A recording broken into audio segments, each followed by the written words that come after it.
Yeah. Thank you all very much for coming out.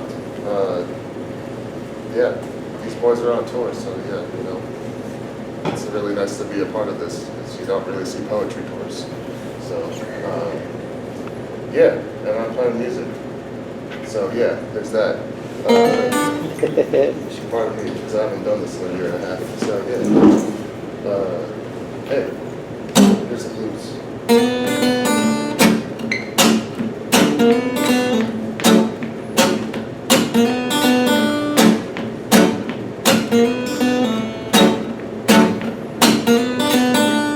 It's a morning, you had it the moon, and I know that you won't be home soon.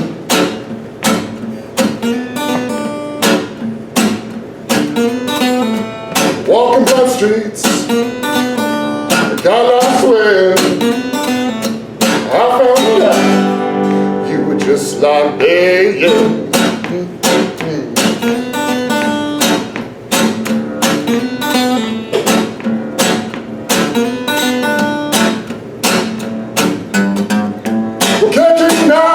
Fish on the line, I know that you won't know, no.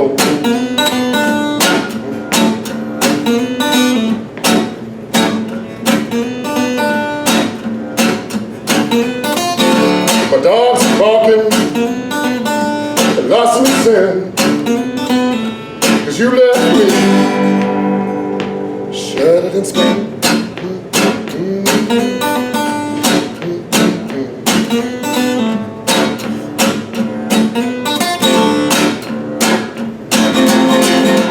Gone for now, and home for the now. It's when you're gone, yeah, when you're gone, everything is alright.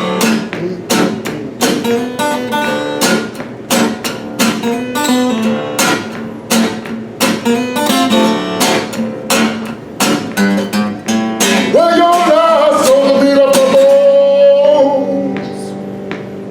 Go on, leave me alone.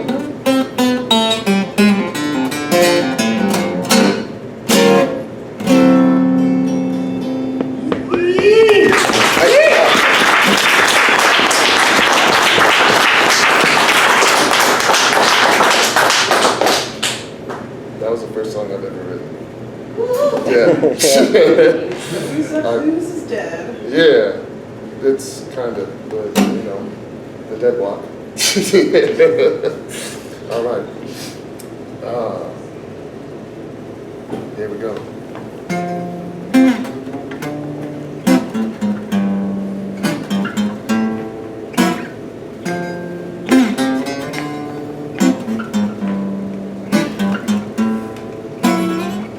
An empty evening with no one around.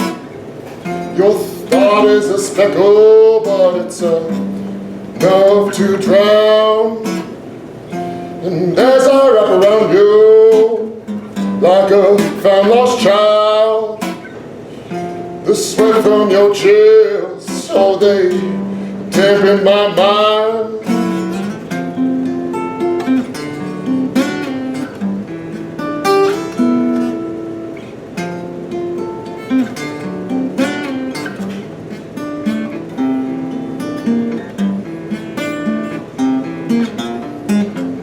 Who am I? Where we going? Where you taking me now? When you both know, you drive me to the ground. Hey.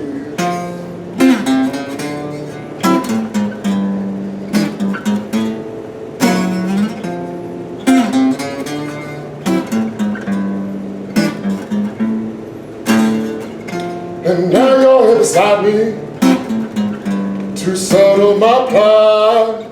Will come to me softly, make me forget this night, and take me home, golden child. Wrap me up to sleep, and let this tired soul forget about me.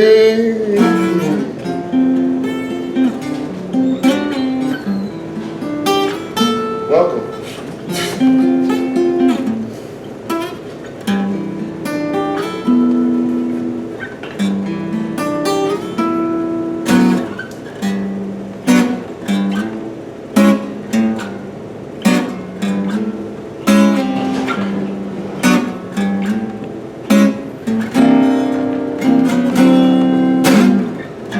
Slam me on the pavement, mix my blood with grease.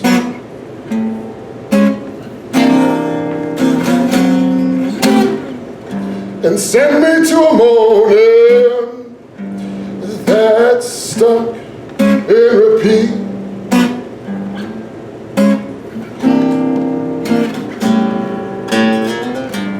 'Cause I can't live. No, I can't live. No, I can't live without you. You inside me. Oh, now I'm screaming. I guess it was my fault. In the morning I regret you. But at night you'll be mine. Yeah, at night you'll be mine.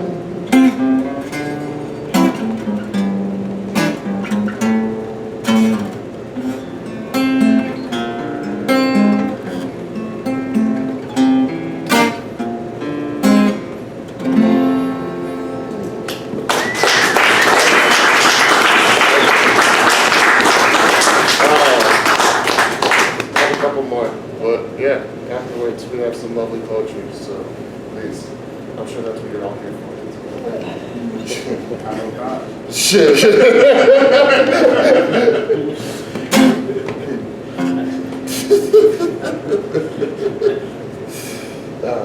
That was about the Lord, by the way. Yeah, that song was about the Lord. I hated that song. Yeah. This song's not about the Lord. But it could be.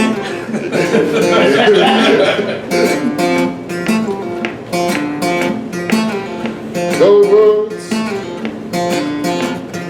fell from your tongue and scattered on the floor like small change dancing on the ground, waiting for a scrounge.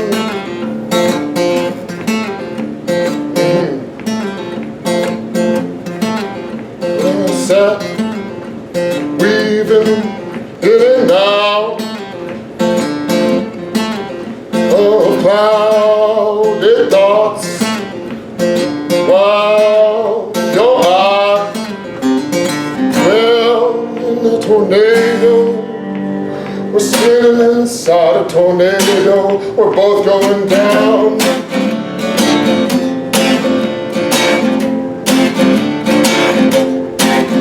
Always walking to the edge of ourselves. One day we'll fall apart by a thread, and each day keeps turning into tomorrow. It feels like we're heading to never.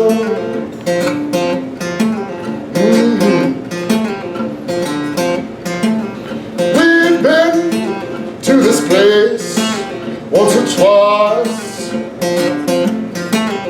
maybe two, maybe times before.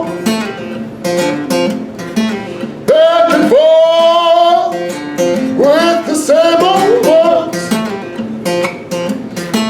We're always walking to the edge of ourselves. One day we'll fall apart by a thread, and each day keeps turning into tomorrow. It looks like we're stuck in heaven.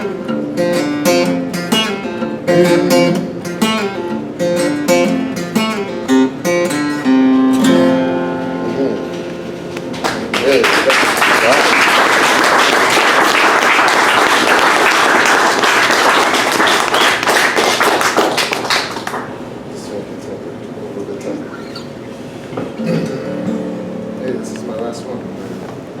next?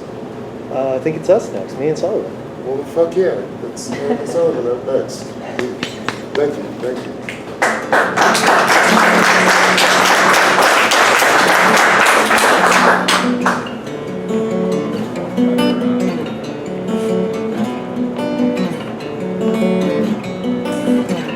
I was watching as the walls came crumbling down. Your conversations left in shambles,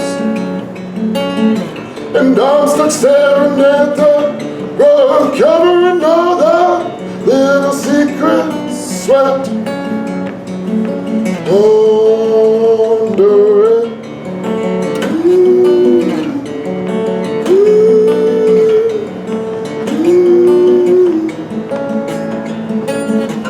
Now you're sick of each other's company. You bought that packed up again. Yeah, we're stuck in the middle of your mess.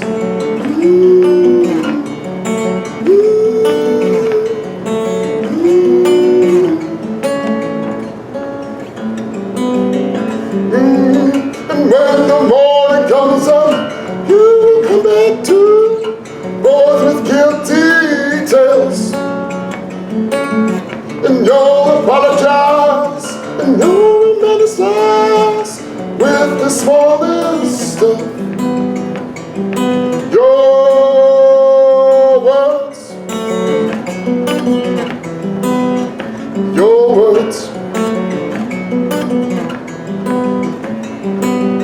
Is it so easy to be blinded like this, with words like Tupperware crawling under your skin? There's no question I'll be left in your mess. It's something so broken, so easy to fix. It's something so broken, so easy. It's something so broken, so easy to.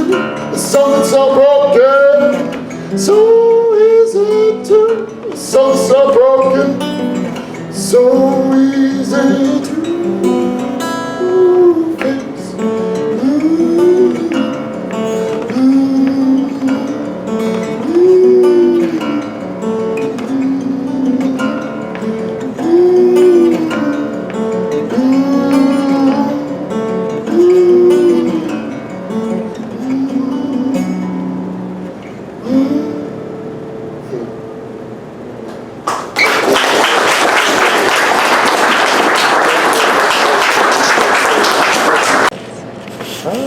Okay, cool. So up next is me, and then Sullivan forderhase.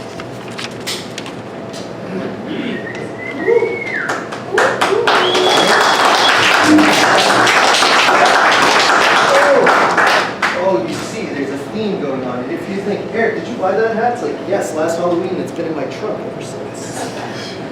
Aha. Indeed.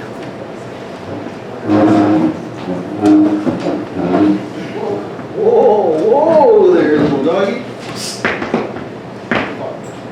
Bucky and Toots, ripping out west, Act 1.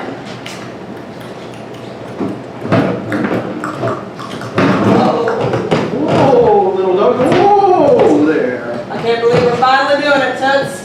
Oh, all our dreams gonna come true once we get out west. Whoa. Two strong American-blooded men. We're gonna be just fine. Gonna be just fine out here in the land of hunting, in the land of hunting. Ooh, things out west gonna be so good. So good, yes. Dreams coming true. Look at these mountains. Look at this river. I'm not gonna describe it to you, you can see it.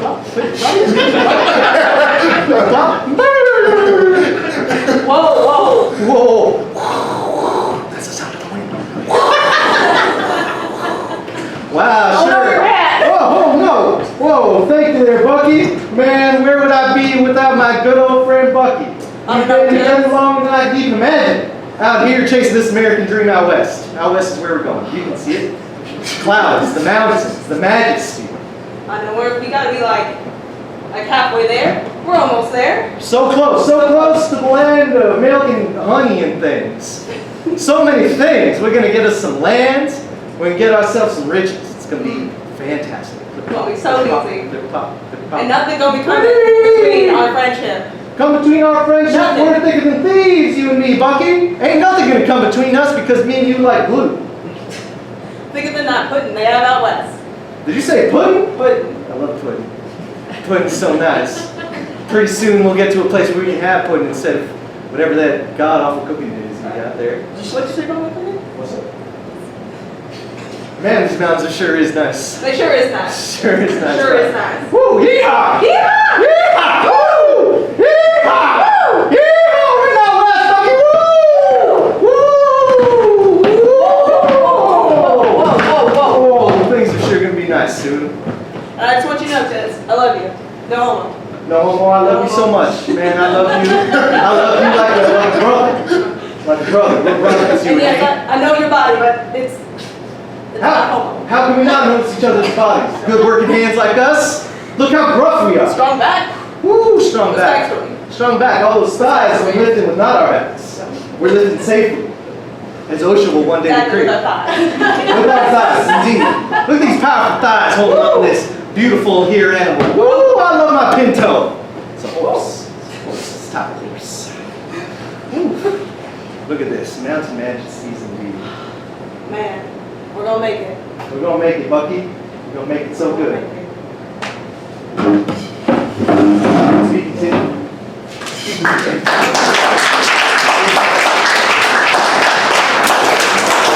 All right, everybody, welcome to the stage, touring artist James Norman.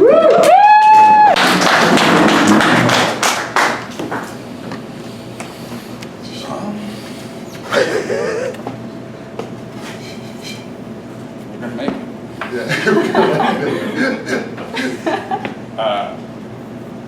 This is for Uncle Fred. This is called Ashoka. Because of his medicine, he couldn't keep down the pizza we bought him, and that brought on flashbacks of New York. Junk sick, chasing the legend of Burroughs through the high, right back down into the low. For a long time he drove a cab, and the guy who taught him says, "Now don't worry about the gas pedal, thing weighs a couple tons. Just turn the wheel and you'll get there by inertia." On a good nod, one can communicate with the monks directly. Though the clear light effaces itself, it's all this syrup of nothing, but what's the difference anyways between not knowing and not attaching? Just concentrate on the wheel, so I'm watching his mouth move, laughing because he is a funny man and humor is the soul of wisdom. He talks about women, he talks about guitars the way Bukowski talked about women, except not abusive. I wrap myself in circles trying to keep the gears wound so he can tell another story. Once, there was a king, and he was kind, but he was also bad. A real bad motherfucker if you couldn't get with the program. And he conquered all of India, all the warlords, because he was smart. He didn't change any of their laws. Said they could pray to whoever they wanted to as long as he caught a little peace come harvest time, but also he'd always reinvest some of those taxes back into the territory so that he'd be able to get an even bigger piece next time around because he was patient. Then one day he decides he wants to cross the ocean and conquer Ceylon, and he has his boys build him a couple thousand ships. Problem is, that's a lot of cargo to move, a whole army. Food, supplies, horses, etc. Until one of his advisors questions whether that's even enough. Ships, you know. And he smiles, but then he orders them to build him a couple thousand more. No shitting, because he was a bad motherfucker, I'm telling you. But then, as he's waiting for the new ships to get built, he meets this Buddhist monk at one of the markets, and he finds this cat interesting. So he asks him, "What's the score?" And he says, "Nothing, man. Just be kind. Goodwill, no expectation of a reward. What does a war win us anyway but another turn of the screw?" And bango, that's it. He's converted right on the spot, cancels the invasion and starts building monasteries instead. Yes, sir. Ashoka brought the Buddha all across India. I ask him, what's the point? And he says, you're missing it. That's the point. It's not something you can find and conquer, but if you open your eyes, it'll find you wherever you are. Being awake is being humbled, and if you haven't figured that out yet, you just don't know, that's all. We kept playing cards and drinking beer and talking, laughing, theorizing about the Dharma and how to hold a shovel. All the great problems, really. So later, when he had to excuse himself to hit the bathroom and puke, no one was embarrassed or sad. Life isn't a movie with a soundtrack. It's a card game that never ends, where we pass the same $5 in circles, except in jail, he corrected. In the clink, you gotta respect your place in the food chain. We stayed long enough to lose track of time until the pauses were appearing naturally in between stories. But he kept bringing us back to the cabs, the scores, all the old cons he'd met in jail, 100 old ladies and as many old guitars. We listened while his teeth shone like pearls, snapped up again and again in the shell of a giant clam, tempting the diver and me as I thought, one of these days I'm gonna be patient like Ashoka. Though I know that day is not today because I was listening to the story. All of them, in fact. And I was pretty sure I'd sussed the real riddle. If Ashoka had never conquered India first, where would he have put all those monasteries?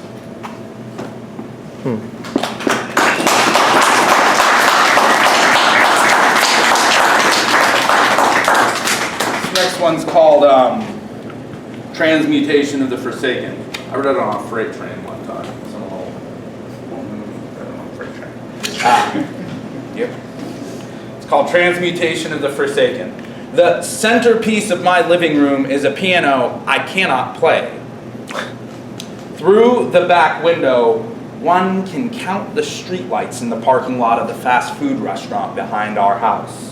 One can hear the cars traveling Charleston at 45 miles an hour to get back to families they resent from the miserable jobs they depend on. People around here, they don't go to posh artisanal rehab centers. They die in that parking lot. They walk into the light flickering right overhead, only to hear the broken voice cackle out of the speaker. Are you still there? Is that all you're ordering? How about a hot apple pie? Hello? You still there? Were we ever there in the first place? Were we ever more than a collection of receipts for meals we won't remember tomorrow, crumpled up in the ashtrays of cars that won't run in 5 years? We couldn't buy salvation at the window. We never learned to play that piano either. But worst of all, when we noticed another passing in the night, we saw ourselves as strangers, as pilgrims only linked by faith.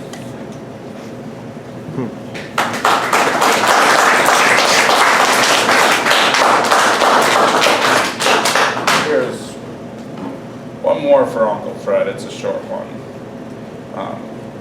Some of y'all know Uncle Fred. The rest, I hope what you get out of this is that it's a shame you didn't know Uncle Fred. So that's all I can say about him. He flushed his dentures that night that he threw up the pizza. That's a fact. This is called I'll Follow Your Lead for Fred Evans. I could carry your death on my back, but it's hard in this city most days. It doesn't even seem worth it to strap on boots. I'd rather carry you on my shoulder like a bird, wander past the outskirts. We could gossip about the range, how the caress of the weather had shaped it in its formative years. I'm too old to be smoking cigarettes behind the grocery store. I'm too sad for whiskey. I'm too sneaky to settle down and make a proper living.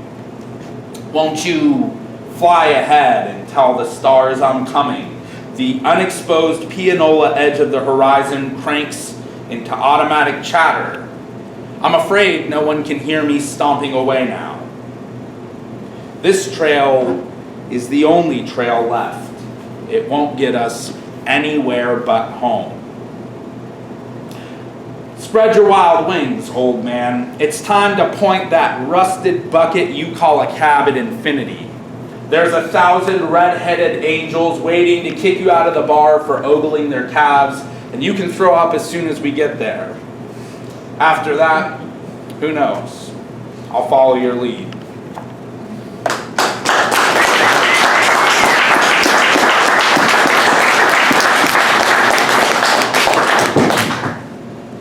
How we feeling?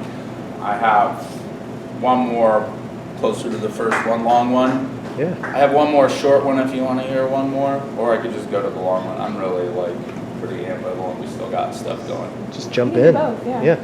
Go for it. Okay, this is an allegory. This is an allegory. Yeah, I like to carry rocks. This is something I once heard a comedian said, and at this moment I was like, I fucking carry rocks too, all the time. It's like a nervous dick. Cam Patterson? Yeah, it was Cam Yeah. Patterson, and it's like all of my jackets have these weird rocks in the pockets, and then I put them in the laundry, and I feel like an idiot when I tear up the pocket. This is called Arrowhead. It's probably the coolest rock I ever had. That was the point of that. That wasn't a point of that. I found it on my boss's property one day fishing for perch through my lunch break. We were between jobs and he had us out working on his new ranch in the hill country of central Texas out near Blanco. I always fancied perch, besides the bones, and fishing was nice when you weren't so concerned with the catching part. The woman I lived with got up every morning to drive across town and teach 8th grade while I spent the afternoons lugging the tool bag all over the city.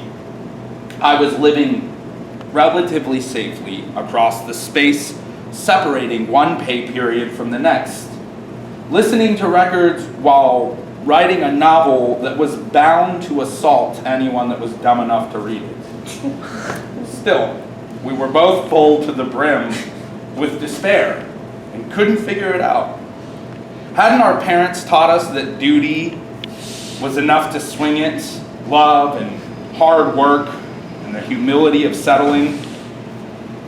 A year later, I was driving a U-Haul the hell out of there by myself, and I felt broken, defeated, confused by our failure, but at least I could breathe again. Could look into the rearview mirror and recognize the man staring back at me. What's amazing about the design of an arrowhead is that it goes in relatively cleanly. But getting the thing back out is what really chews up your meat. I still have it, and sometimes I hold it in my hand, rub the polished, flaked edge. It's deceptively smooth, deceptively simple. And even after hundreds of years forgotten in the dirt, I bet you it's just as dangerous.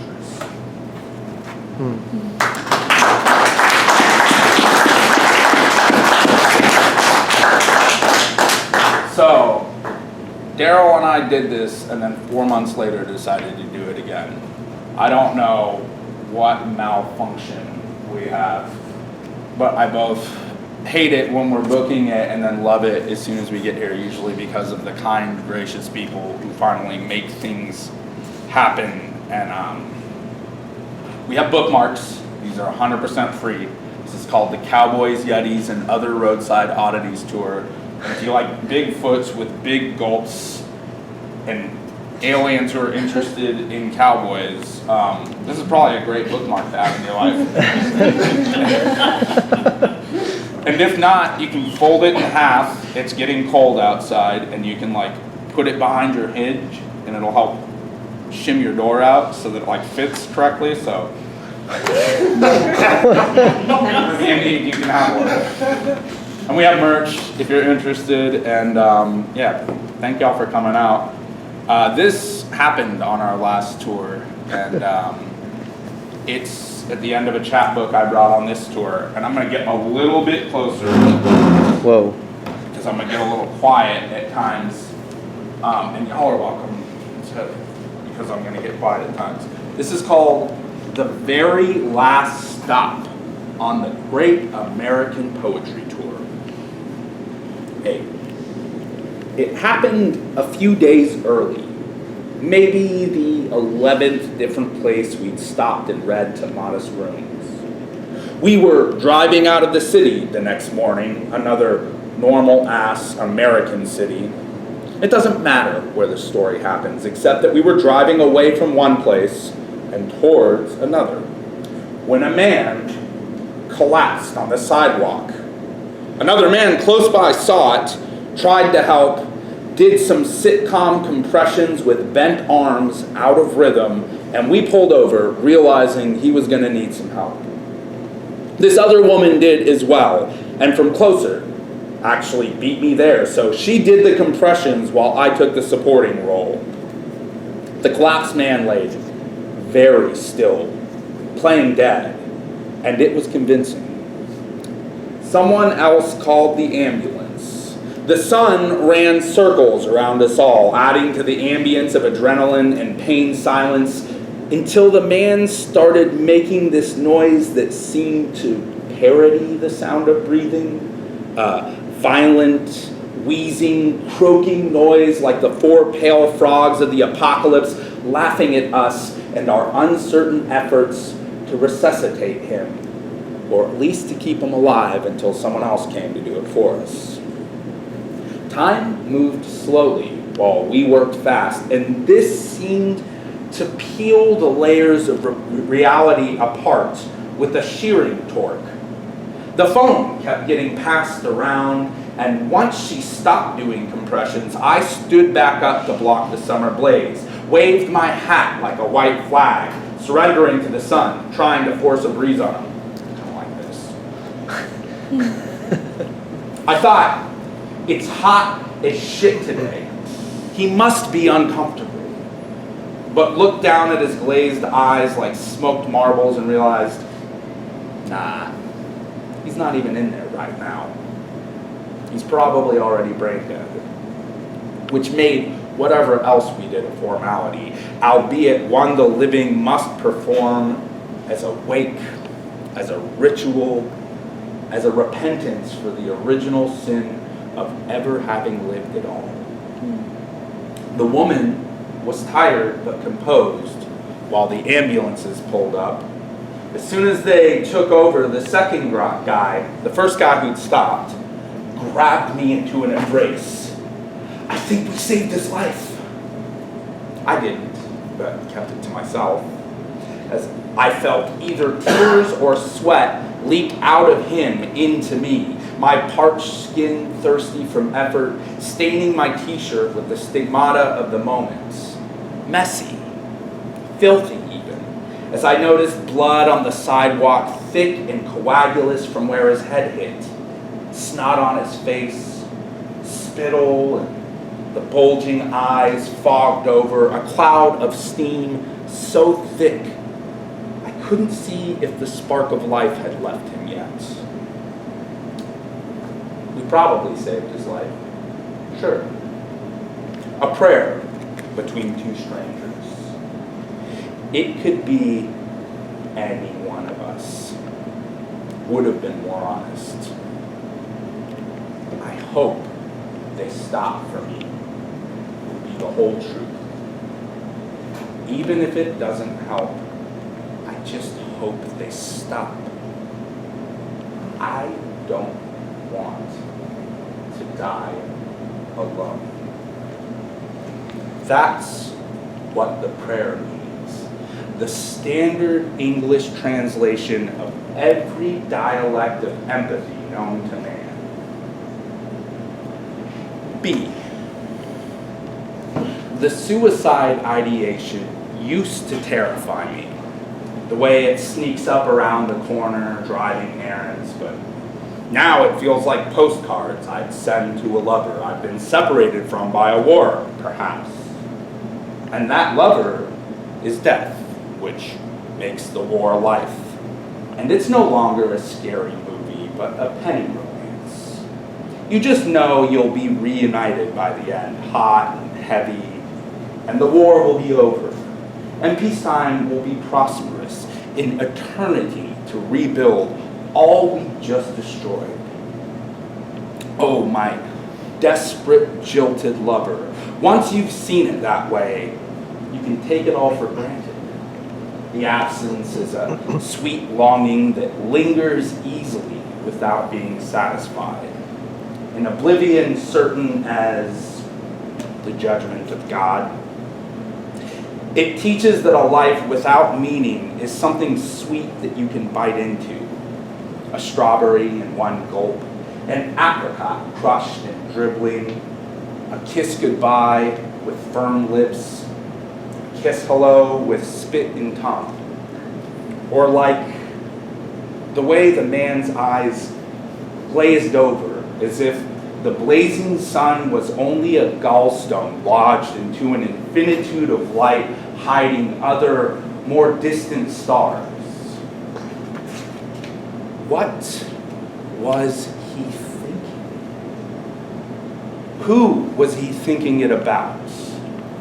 Breathing in a patterned wheeze, pain and thrashing and desperate, so human it hurt us to watch it.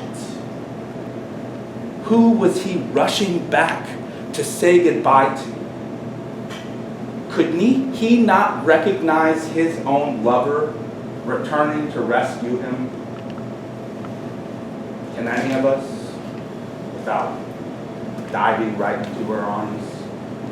Thank you so much.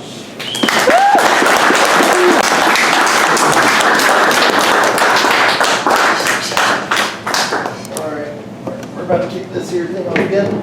Hell yeah, brother. Y'all are feeling, there's some water in the back. Is everyone chill? Y'all feel okay, comfortable? We got a couple more things going, and we'll be out. We like to keep momentum going.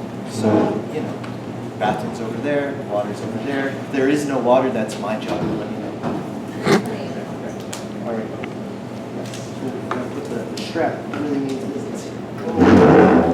Eric, how do I zoom out? How do you zoom out? You're like super zoomed in. Oh, yeah. That's on me. Thank you. Okay. Gotcha. Did you already put the sign up? Act 3. What? You bastard! I can't believe you did that thing in Act 2! Alright, well, if you're going to be dramatic, I'm going to wet my whistle first, alright? I don't know what it is you're talking about. We were having such a good time, but you know what? That's how it's going to be. That's how it's going to be, Bucky? I guess that's how it's going to be. I don't think we got another choice, Toots. Don't talk over me. Don't talk over me, Bucky. I'll do what I damn please. I've had this for so long. I'm goddamn tired of your belly aching. From the damn east to this west, we carved out a good life here a few years ago. Now you want to go mess it all up. You are mean and you are ugly. Goddamn snake in the grass. You know what that is? Goddamn snake in the grass. Can't even believe you. Well, by the look on your face, I can tell there ain't no more recompense. You sure you want to do this, Bucky? I'll fast I think it's the only way. What? I think it's the only way. Bucky, I cannot believe we're going through this. I think the only way to do this is Mutual combat. Mutual combat. Well, then let's have at it, Bucky. Let's have at it. Have I been getting your name right this whole time? you sure have Toots. Have I? That's the only thing you got right this whole time. I feel that that's not fair, and that I didn't prepare for this part of what we're doing. This here charade. Go get the appropriately aged stable boy. He's going to be our witness. You're right. We need a witness. This right here. Sorry that you have to see this. I'm sorry you have to see this, our appropriately aged but young, well-hung ranch hand. I'm sorry about this, but we both know that you're our good friend and that you're the one who look this thing through as it breaks the tail way down. We both may know you in the biblical sense, but it's not about you. Only in the biblical sense. I mean, you are a great ranch hand, I say. Beautiful ranch hand. Beautiful. Beautiful. We agree. But it's not about you. It's not about you right now. This is about us. And the only way we can get through this now here is what? Mutual combat. Mutual combat. All right, we're going to walk 10 paces. You're going to count. You make sure this no good liver sucking hogwash and son of a bitch don't turn around first. Woo! There's nothing right about you. Turn 10 paces. Ready? All right, ready. 1, 2, 3. I don't have enough room for 10. 4, 5, 6, 7, 8, 9, 10. You gotta turn around. Bang! Oh! God damn it, you shot me! Oh, you shot me right in my gizzard livers! No! Why is that so hard? Why didn't it happen immediately? Oh, man! At least I can gaze upon you, my beautiful Rachel. I'm so sorry you have to see this, you beautiful, appropriately this aged, not problematic, Rick. Not your fault, but you definitely introduced some tension in Act 2. But we worked it out. We worked it out in that too. They all suck. We tell them they suck. Why don't you go ahead and die? I'm trying, you won't shut up. Oh, it feels like I'm eating your damn god-awful cookie. Yeah.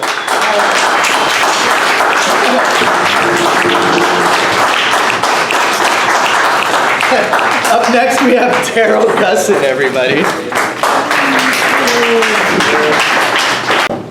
I hope that next one is like 3 hours long. I'm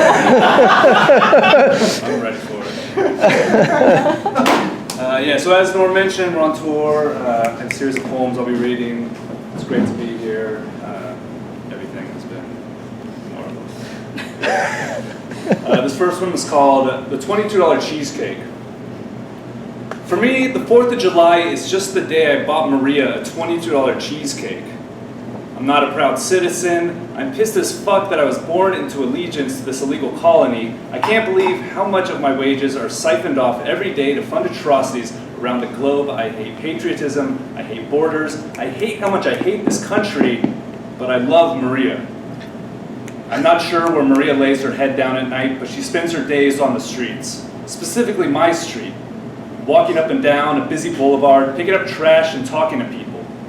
Most of these conversations might feel one-sided as she rapidly expresses herself, adorning a giant smile, but it all comes from such a pure place, a rare outgoing kindness. Every time I see her, she tells me she loves me, and I tell her I love her. I've told her I love you significantly more times than I've told that to anyone else in the last 15 years. I was standing in line at the grocery store on the 4th of July, looking at my phone, drowning out the bustle of holiday shoppers, when I realized that Maria was talking. She was talking to me. She was asking me if I would buy her something. Wait. What do you want me to buy you? A $22 cheesecake. There was the initial shock of the price, as that was significantly more than I was spending on myself, but that quickly dissipated when I considered how much I owed her for the tireless work that she does. Yeah, of course. Go get it. The cake she brought back has to be seen to be believed. A $22 cheesecake gratuitously decorated in American flags and candied fruit, mango, strawberries, and Old Glory in all its plasticized reverence, mass-produced, meaningless. Good Lord, that's a cake. Today, Maria, I'm celebrating you and your defiance and your beauty as you navigate the cracks in this corrupt institution of a nation with a smile on your face for everyone you meet. I cherish your presence in this community. Happy $22 Cheesecake Day.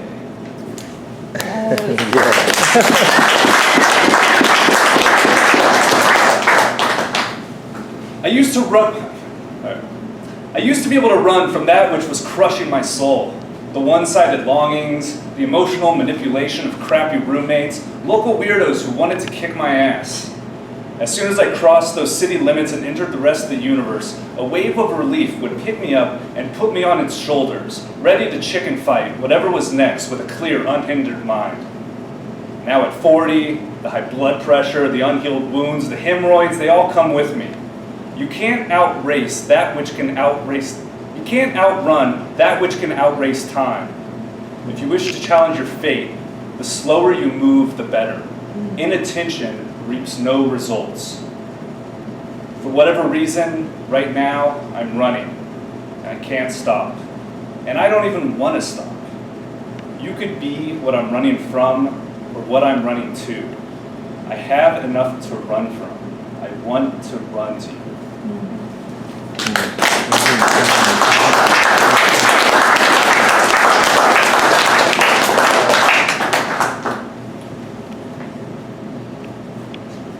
It wasn't totally out of the blue when he put on that album while we were driving through the mountains. A day earlier, I told him that it was my favorite record.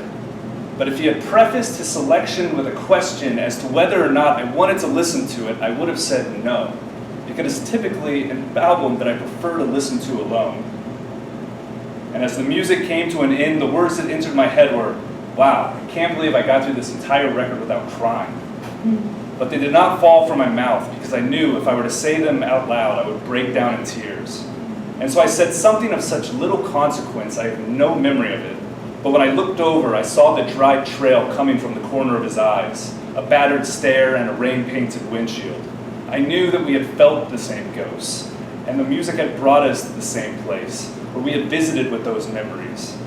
And the details might be different, but the unshakable truth the same.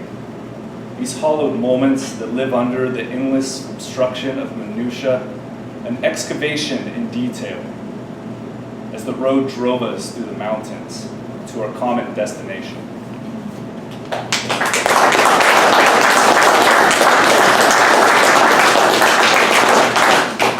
I didn't remember this until a couple days ago, but I wrote this for my friends, and I sent them a copy of the zine that I printed it in, and they never even opened the envelope until I texted them and said, hey, what do you think of the fucking shit I wrote about you?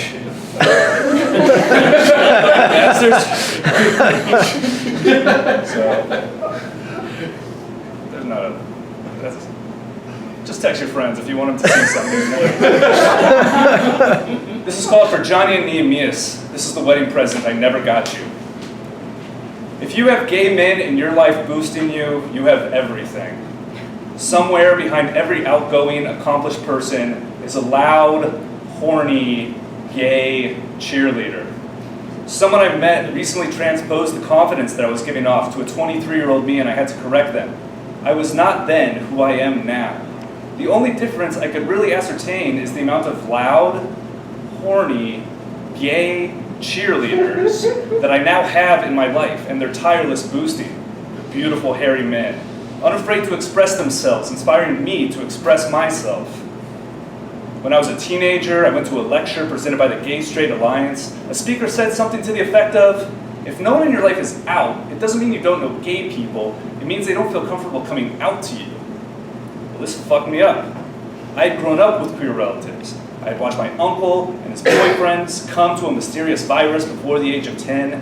In memoriam, I attended the AIDS walk every year. I wore the gear to school, very much the confusion of my sheltered suburban classmates. Imagine, the mid-90s, in the devil's nutsack of the outer Angelino suburbs, 10 years old with a sweater that read, AIDS walk, 94. But then as a teenager, I didn't have this community around me. I felt shame. I felt like I had let my uncle down. When years inevitably go by, and I don't know if I change or the overall culture change, most likely both to various degrees, as that is what happens, but I feel honored and thankful to have so many people of so many identities in my life now. Cherish these horny men. Let them know you appreciate them. And even if you prefer the romantic company of women, just occasionally, send them a picture of your dick. They deserve it. Thanks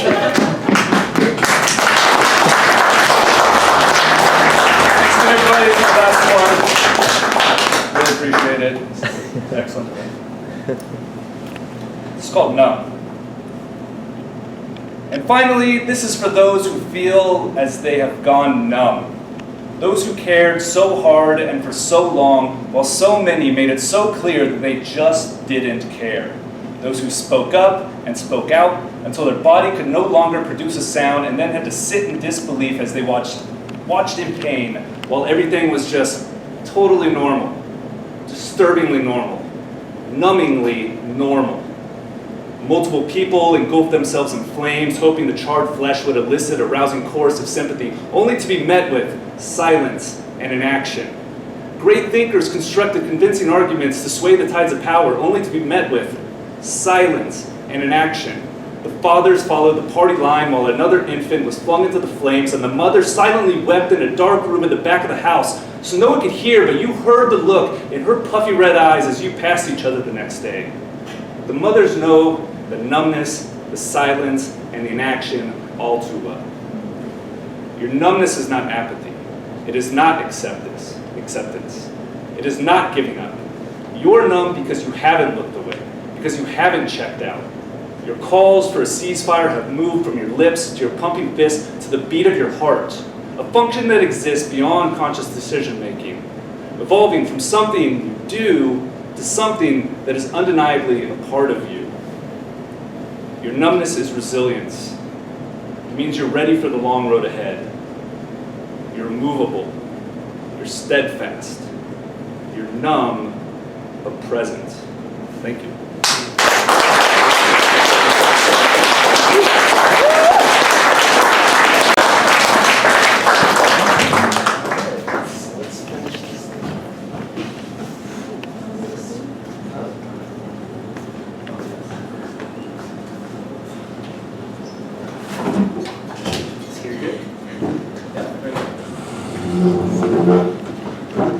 What I saw in the canyon.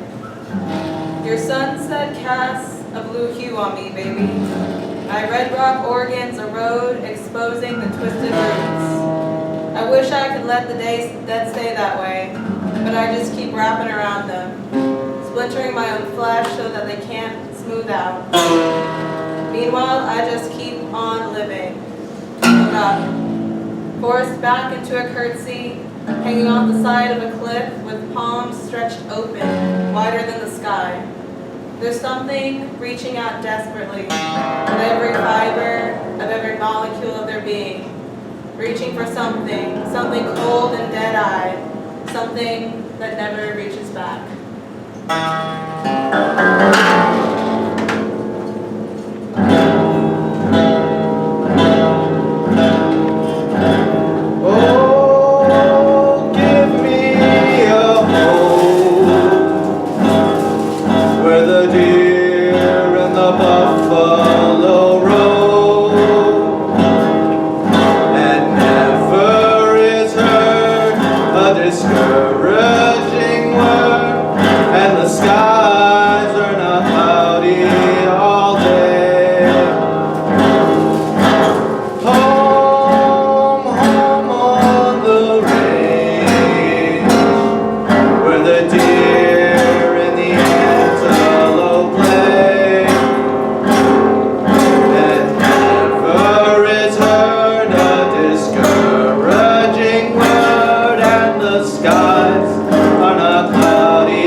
Thank y'all for coming.